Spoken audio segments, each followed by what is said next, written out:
Hello दोस्तों, आज के इस वीडियो में देखेंगे क्लास 10 के फिजिक्स का पहला चैप्टर प्रकाश के परावर्तन तथा अपवर्तन का वीवीआई ऑब्जेक्टिव क्वेश्चन, जो आपके बोर्ड परीक्षा के लिए बहुत महत्वपूर्ण है। तो हम जितना भी क्वेश्चन कराएंगे ना, सब आपके एग्जाम में इतना क्वेश्चन अभी तक पूछा गया। तो आप लोग वीडियो को पूरा देखिएगा और अपने दोस्तों के पास ज्यादा से ज्यादा शेयर कीजिएगा। तो देखिए, पहला क्वेश्चन कह रहा है ना, जल की एक गोलीय बूंद में व्यास के अनुदिश आपतित प्रकाश किरण की कितनी बार अपवर्तन होगा। जल के एक गोल बिंदु में, यहाँ पर व्यास इसको बोलते हैं, जल के एक गोल बिंदु के व्यास के अनुदिश आपतित जो प्रकाश होता है ना, वह कितना बार अपवर्तन होगा। तो देखिए, इसका सही आंसर होगा ना, एक बार। कितना बार अपवर्तन होगा? एक बार अपवर्तन होता है। अगला क्वेश्चन कह रहा है, लेंस में मुख्य फोकस की संख्या होती है। लेंस में फोकस की संख्या कितनी होती है? तो लेंस में 2 फोकस होता है। कितना होता है? 2 फोकस की संख्या होती है। अगला क्वेश्चन देखिएगा ना, समतल दर्पण द्वारा बना प्रतिबिंब होता है। समतल दर्पण द्वारा जो प्रतिबिंब बनता है वह कैसा होता है? तो देखिए, समतल दर्पण द्वारा ना काल्पनिक प्रतिबिंब का निर्माण होता है। कैसा होता है? काल्पनिक प्रतिबिंब का निर्माण होता है। अगला क्वेश्चन कह रहा है ना, सरल सूक्ष्मदर्शी में किसका उपयोग किया जाता है। देखिए, हम लोग सूक्ष्मदर्शी देखते हैं ना, जिसको माइक्रोस्कोप बोला जाता है, तो उसमें किस चीज का प्रयोग करके उसको बनाया जाता है? देखिए, उसमें उत्तल लेंस का प्रयोग किया जाता है। किसका? उत्तल लेंस का सूक्ष्मदर्शी में प्रयोग किया जाता है। यह एग्जाम के लिए ना एकदम वीवीआई क्वेश्चन, इसको याद कर लीजिएगा। अगला क्वेश्चन कर रहे हैं ना, अवतल दर्पण में आवर्धित काल्पनिक प्रतिबिंब बनाने के लिए वस्तु को कहाँ रखा जाता है। अवतल दर्पण में आवर्धित काल्पनिक प्रतिबिंब बनाने के लिए वस्तु को कहाँ रखा जाता है। तो देखिए, वस्तु को फोकस और ध्रुव के बीच रखा जाता है। फोकस और ध्रुव के बीच रखा जाता है। देखिए, अगला क्वेश्चन कर रहे हैं ना, देखिए जितना भी क्वेश्चन हम करा रहे हैं सब आपके एग्जाम में क्वेश्चन पूछा गया। तो आप लोग साइड में देख सकते हैं, ये 2023 में क्वेश्चन पूछा है, यह भी 2023 में क्वेश्चन पूछा है। तो आप लोग वीडियो को पूरा लास्ट तक देखिएगा। देखिए, क्वेश्चन कर रहे हैं ना, किसी दर्पण की फोकस दूरी चिन्हों की प्रपाटी के अनुसार ऋणात्मक मानी जाती है। किस दर्पण की फोकस दूरी चिन्ह प्रपाटी के अनुसार ऋणात्मक यानी माइनस माना जाता है। तो देखिए, इसका सही आंसर होगा ना, अवतल दर्पण। अवतल दर्पण का जो फोकस दूरी होता है ना, वह ऋणात्मक होता है यानी माइनस होता है।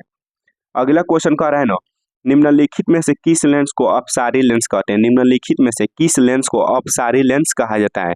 तो अपसारी लेंस हम लोग किसको बोलते हैं? अवतल लेंस को अपसारी लेंस कहा जाता है। अवतल लेंस को क्या कहा जाता है? अपसारी लेंस कहा जाता है। अगला क्वेश्चन कह रहा है ना, एक अभिसारी किरण पुंज समतल दर्पण पर आपतित होती है तो परावर्तित किरण पुंज होगा। एक अभिसारी किरण पुंज समतल दर्पण पर आपतित होती है तो परावर्तित किरण पुंज क्या होगा। तो देखिए, इसका सही आंसर होगा ना, अभिसारी होगा। जो परावर्तित किरण पुंज होगा ना, वो अभिसारी होगा। क्या होगा? अभिसारी होगा।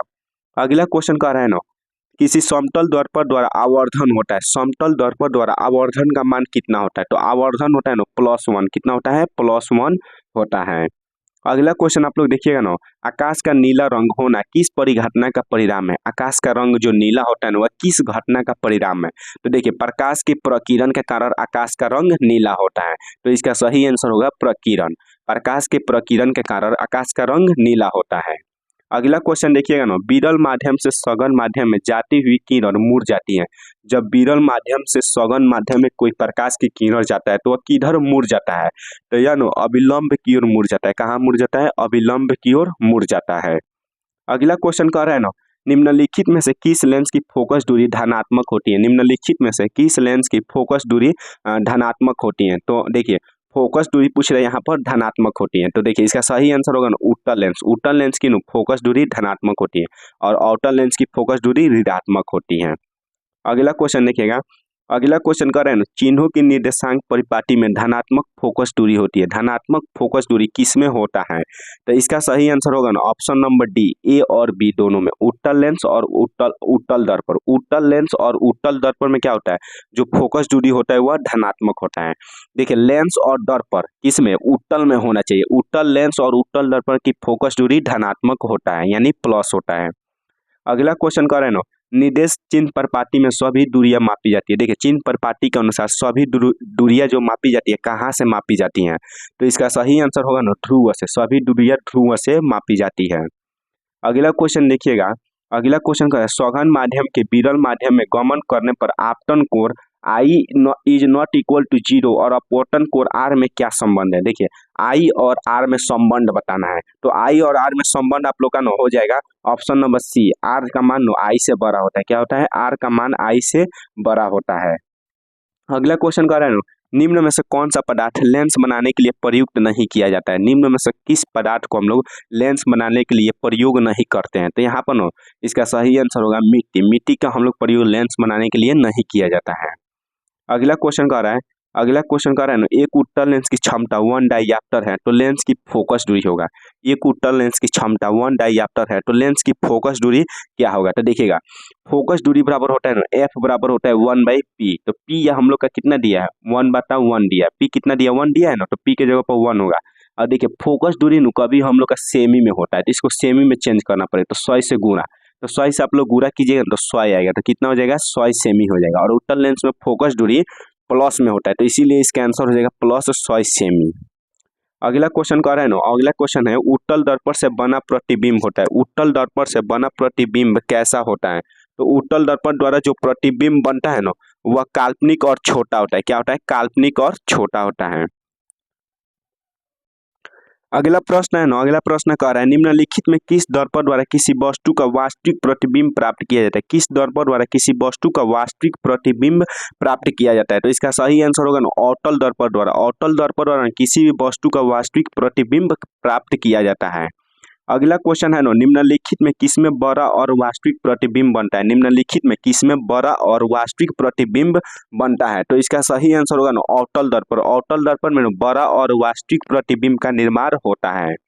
अगला क्वेश्चन कह रहा है समतल दर्पण द्वारा बना प्रतिबिंब हमेशा होता है। समतल दर्पण द्वारा जो प्रतिबिंब बनता है ना वह कैसा होता है?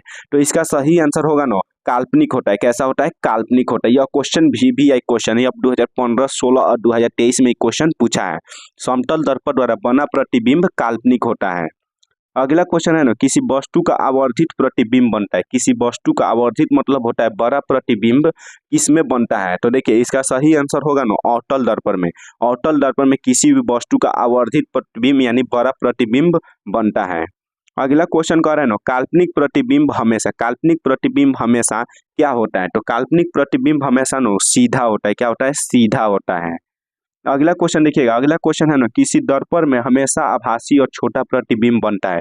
किस दर्पण में हमेशा आभासी और छोटा प्रतिबिंब का निर्माण होता है? तो उत्तल दर्पण में ना हमेशा आभासी यानी काल्पनिक और छोटा प्रतिबिंब बनता है।